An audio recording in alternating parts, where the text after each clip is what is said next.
বন্ধুরা, তোমাদের সাথে আমি কিছু কথা শেয়ার করতে এসেছি। আজকে আর ভিডিওটা হ্যালো গাইস কিংবা সবাই কেমন আছো এটা বলে ভিডিওটা শুরু করব না, কারণ আসলে আমি নিজেই ভালো নেই। আর বেশ কিছুদিন ধরে আমি ভিডিও করছি না, সেটা নিজের সমস্যার জন্য ফেস ভিডিও করছি না। কিন্তু এই যে স্বাধীনতা দিবস, ৭৮তম স্বাধীনতা দিবস, সেটাও আমি মন থেকে ভালোভাবে পালন করতে পারলাম না। কারণ এই স্বাধীনতা দিবসটা কী করে স্বাধীনতা দিবস বলি, আমি তো মন থেকে মানতেই পারছি না। তো স্বাধীনতার মানে কি?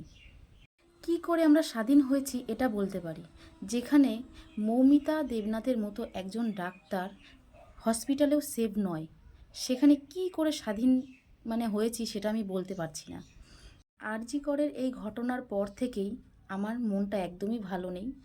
আমি ভিডিও তো দূরের কথা, ফোন ক্যামেরার সামনে আসলেই যেন কেমন লাগছে যে একটা মেয়ে আমাদের ছেড়ে চলে গেল, তাকে নৃশংসভাবে খুন করা হয়েছে ধর্ষণ করে।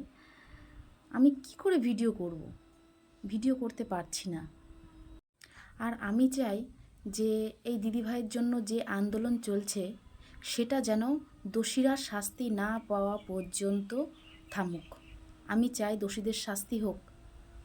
যেখানে একজন ডাক্তার সেভ নয়, সেখানে আমরা রাত ৮টার পরে সাধারণ মেয়েরা কি করে রাস্তায় বেরোবো? দোষীরা শাস্তি না পাওয়া পর্যন্ত এই আন্দোলন চলুক, দোষীদের শাস্তি চাই, এর বিচার হোক। আর আজ তো রবিবার, তোমরা সবাই জানো, কিন্তু আজকের রবিবারটা আমি আগেকার রবিবারের মতো কাটাতে পারছি না। আজ মৌমিতা দিদিভাইয়ের সাথে যেটা হয়েছে, কাল তোমার ঘরের মেয়ের সাথে, আমার ঘরের মেয়ের সাথেও হতে পারে।